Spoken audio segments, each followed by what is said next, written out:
Hello, it's Scott Manley here with episode 24 of Kerbal Spaceships Are Serious Business, the real scale solar system, series that I've been doing. Now, we have been doing everything in Earth's backyard, and it seems that with upcoming windows of opportunity, so to speak, coming up, that I should actually really start looking at interplanetary space. So I basically take the vehicle that I used for my previous launches to the moon, and instead of putting a moon orbiting spacecraft on it, I put something that I will just fling off deep into interplanetary space, and of course use it to harvest the sweet, sweet science that is found there, because of course scientists are really interested in studying the vast amount of nothingness that's actually out there between the planets. I mean, when we talk about space being a vacuum, really what we're saying is it's a vacuum relative to the Earth. Now, obviously, we live on the Earth. We have an atmosphere, and the atmosphere is full of atoms. In low Earth orbit, there are about 1 billion atoms per cubic centimeter. There's quite a lot of them. But if you get out into the deep space, into the interplanetary medium between the planets, not anywhere near to any of the planets, then it is more like 5 atoms per cubic centimeter. And as you get further and further away from the sun, this number drops and drops. And I think interstellar medium is about 1 atom per cubic centimeter, and then once you get out into the intergalactic medium, well, things are much, much lower. Anyway, look, this is my little spacecraft here. We're obviously still boosting it into the space using that third stage Kerbal booster. I believe that's still the Ranger core there, and we've attached a bunch of solar panels to it. And a new item which you may not have seen, that antenna, is now a long-range directional antenna. It should be okay as long as the spacecraft remains within the inner solar system. If you've not used remote tech, you'll find that as you get higher up, you start to get more directional antennas. Directional antennas, you actually have to tell it where you want them to point. You can point them at a specific satellite, but generally what you'll do is you'll just point them at Earth, and as you get further and further away, the cone of sensitivity or whatever will get wide enough that it covers anything on the Earth or in the general vicinity of the Earth, or Kerbin for that matter, if you happen to be playing remote tech on a stock solar system. Oh no, wait a second, the solar system is a mod, the stock system is the Kerbal system. That's very confusing at times. Still, at least the devs were smart enough to use the name Kerbin rather than Kurth, which we all used in the early days before Kerbin was officially the name that was given. So yeah, there's my tiny little spacecraft. It is going to have 4 solar panels, and it will be spin stabilized once we reach deep space. It actually has a couple of kilometers per second of delta V, because we figure we might be able to send it close to some other planet or anything. We didn't really launch this with a mind to actually send it anywhere, but if it turns out that a couple of kilometers per second burn will put it in the right place, then we are absolutely going to use that and hopefully get ourselves a close encounter with some planet. But right now we are doing the opposite of this. We're getting all this science from as far away from planets as possible. Atmospheric pressure, Geiger counter, gravity scan, micrometeoroids, telemetry analysis, and of course the temperature of the vacuum with its rarefied, collection of particles or whatever. Anyway, having proven that we have the technology to get out into deep space, we decide to accept the all-important Venus flyby, since the window is upon us. But first, a couple of outtakes. These were simulations, of course, which we did. We do this with all my rockets just to make sure everything works. In this case, I detached the upper stage, the final space probe, and it was completely useless. It didn't do anything. It would not respond because this probe body, as cool as it looks, it does not have any batteries at all. So unless you add extra batteries as a part, you will lose control of it the instant it detaches. Technically, we have enough power coming in through those solar panels, but we are unable to get it to run the satellite because I don't know why. In another case, simulation failed due to me being just terrible and hitting space at the wrong time. Still, it's nice to have a failure and an explosion every once in a while. Just keeps me in mind as to what I should be paying attention to in future launches. But after enough simulation, it was time to go. Same rocket chassis as before, the only real difference here is the upper stage now has RCS thrusters, so we can relight the Kerbal stage, and we have the 1-ton satellite version, which we previously tested in simulations and decided that we should probably add batteries so that we didn't waste all this money throwing it into space. This is the same launch vehicle that we used for the crewed lunar flyby. The only difference really is at launch we don't need those boosters anymore, because it has enough thrust to weight to get off the pad with some urgency, I guess is the word. It definitely starts to move pretty fast. Not like the relatively cumbersome Saturn V, which would accelerate at something like, 1.2 G during the initial liftoff, and of course get faster and faster as time went on. And of course, thanks to the magic of time acceleration, we are already in space. We can deploy the solar panels and that antenna. Note the targeting UI that I enabled. I pretty much have a regular omnidirectional communitron that I use for in the vicinity of the Earth. And then I point that directional antenna at Earth so that when I get far enough away that it's probably going to pick up something somewhere will be able to talk to this thing. Unless, of course, it's on the wrong side of Venus, in which case, I haven't dealt with that particular problem just yet, but no doubt I will find that when I get there, my spacecraft are going to be going through the night side.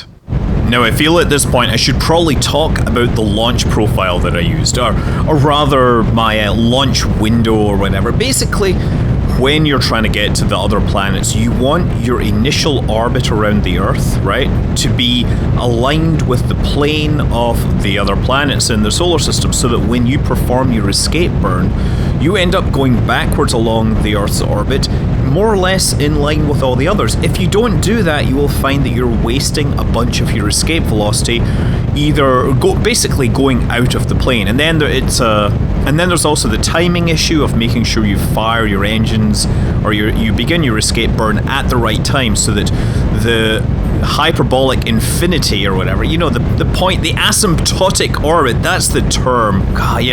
Asymptotic orbits, I don't know if you know conic sections, you have your parabola and everything. When you do a hyperbola, you have these asymptotes, which are basically what would happen if you plotted the orbit out to infinity, and that's what you need to figure out the angle of. It's complicated. I should probably use that in one of my math on paper things. The asymptotic orbit is actually really important if you're calculating gravity assists. You can essentially approximate any encounter as a rotation of the orbit. You go in with the same velocity, you come out with the same velocity, but you've turned it around in a different reference frame, and by jumping around reference frames, you get a gravity assist. Look, it's all magic. It works, seriously. I shall probably have to cover that at some point now that I've mentioned it.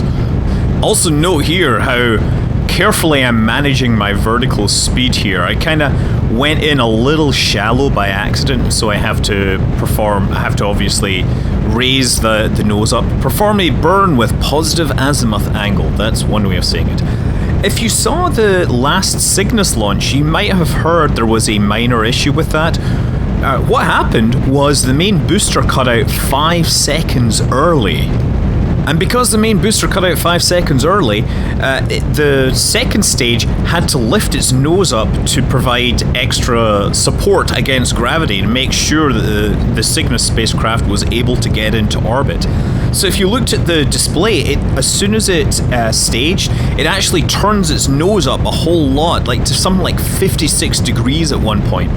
And then kind of limped its way into orbit. 5 seconds of difference is all it took to make the Cygnus thing almost fail. A 5-second shortfall doesn't sound like that much, but if you remember, this was right at the end of the main engine burn when it's accelerating fastest. Therefore, that's the worst time to lose 5 seconds of thrust. And yeah, they barely made it into orbit. They had 3 seconds of fuel left on the Centaur upper stage when that happened. Anyway, we still haven't quite made it out to infinity, thanks to the extra mass of those RCS thrusters and their fuel. They're terribly inefficient, and as it turns out, they were completely useless. I thought it would be good to have them around so I could relight that main engine. As it turns out, they were useless, and they just wasted fuel and... well, they just wasted my Delta V, really. So, this little engine is going to have to do the rest of the work to get out to infinity. And, well, now to bring the spacecraft down into an orbit where it will encounter Venus. Hopefully, because I haven't actually done any maneuver node checking or anything on this. This is what happens when you go straight from a launch into your escape. And I did that largely because I thought the spacecraft would be well aligned based upon where I launched. Turns out that I was wrong. This is actually kind of a failing of the maneuver node system. The maneuver node system is absolutely fantastic if you are already in orbit and you want to get, from that orbit into another orbit. If you are launching and you want to then put yourself in an orbit which is coplanar with something else, you might have a significant amount of trouble doing it because the maneuver nodes aren't going to help you when you're flying into orbit. They're very rarely that they're going to help you. You have to be really fast and twiddle with things. Because when you launch, the most important thing you can pick is your launch time and your launch heading. And those will define the plane of your final orbit. But at that point, you can't really use maneuver nodes because you're sitting on the ground and maneuver nodes don't really work too well for that. This is just, something you have to kind of deal with intuitively. Anyway, having escaped the clutches of Earth's gravity, the next task is to actually use that maneuver node system. Now that we can sit back and relax with a cup of tea and manipulate my orbit, I tried lots of different options here for trying to get an encounter. It turned out that because of my angle, I was having my ascending and descending nodes were just about as far as possible from Venus when I would get down close to it. So I had to do some fairly aggressive maneuvering over like 1,500 meters per second burn in the end to correct. And a lot of that was a radial burn because it was going to fly past underneath me as I flew upwards initially. Just because I didn't plan this thing particularly well. But we can get that all-important Venus flyby. We just have to use 60% of the remaining maneuvering fuel, which is unlikely to leave me with enough fuel to actually put this spacecraft into orbit. That's fine because it is a flyby mission. All the same, it would be nice to get in orbit.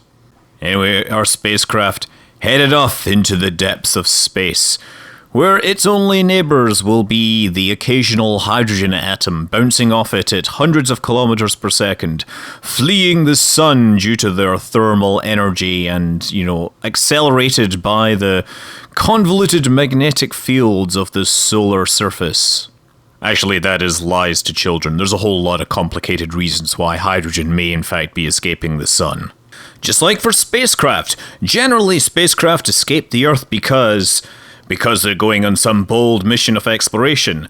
Occasionally they escape the Earth because their aim wasn't quite right and they flew past the moon and into deep space instead of crashing into the moon. Yes, that does actually happen. It is interesting to think back that in the early days of rocket science, missions would have similar success rates as we might see in some noobish Kerbal space program careers. I mean, we all laugh at Jacksepticeye and his occasional issues, but real rockets have interesting issues as well. My favourite issue, and I'm using finger quotes here that you can't see, was Mercury Redstone 1, which rose a whole 4 inches off the platform and then immediately deployed its launch escape system and parachute before settling back on the pad, full of fuel and ready to get pulled over by the slightest gust of wind should it happen. I've heard that the mission control people wondered what to do with it, and some people even suggested shooting bullet holes in its fuel tanks to let the fuel drain out, rather than having a bomb sitting on the pad all night. The actual technical explanation of Mercury Redstone 1 is kind of interesting. Anyway, look, we've completed our burn, and now we are going to pass within 500,000 kilometers of Venus. We want to make that a little closer because our flyby requirements will be, well, I don't know what they are, but they're definitely going to be closer. So what I'm going to do is create a trim maneuver here, a second burn. And of course we focus on Venus and we start playing around with the little maneuver node there.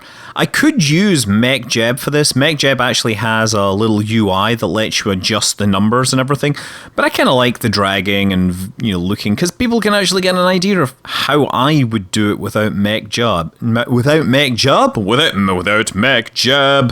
There we go. Venus, periaps down to 1,000 kilometers. That's pretty cool there. But I want to go for the polar orbit for the simple reason that if we do have enough delta V to get captured, we'd like to be going over the poles so that we ultimately get to pass over every single biome type. So, burn is happening. Feel the burn, feel the burn, feel the burn, or push the burn, whatever. And get close. Now we just gotta trim it slightly. And we turn on and off. That's what we do, is we just fire the engine, turn it off. On and off, on and off. Getting this closer and closer. 2,000 something kilometers. I can of course do that with the 1 kilonewton thrusters, and because of signal delay, I don't want to rely on, you know, cutting out the power at, you know, random times, because we don't know how to incorporate the delay into it. But I think we've got ourselves just about as close as we need to be. The real question is now, how much delta V do I need to put this thing into orbit, right? So I have about 758 left. 700. Yeah, I don't think I'm going to get this thing into orbit. I'm looking at 728 there, and that does mean I'm going to have to make another launch attempt to actually put a spacecraft into orbit. And since we have the window here, since we have money, since we want the science, it's time to actually build pretty much a clone of this and go again. So Venus Device 2. I mean, this is just like how NASA used to do things. They would launch Voyager 1 and Voyager 2. They would launch Viking 1 and 2, right? They would launch things in pairs because, hey, if one of them breaks, they've got another mission out there. You don't need to watch the whole launch profile this time because the magic of editing will save you from such mundane activity. I don't know. And thanks to ditching the RCS thrusters, I am able to reach escape velocity from the Earth-Moon system, and that means that I can start immediately plotting my correction burn to get that encounter. And I get my encounter with just over 1,000 meters per second. Tuning this down, 1,077 gets me into a polar encounter. And it's just a case of refining this to get as close as we possibly can, because the closer you are, the faster you will be going, the more you can take advantage of the good old Oberth effect. So let's see what kind of delta V I need to get into orbit. We're going to take 1,075 to get there. That will leave me just over 2,200 meters per second. And an elliptical orbit is possible, but the only way to find out how much delta V I actually need for that is to go into my maneuver node editor and select the maneuver so I can actually see what it is. 1800, that is good. That means I should be able to get this thing into a closed orbit. Brilliant.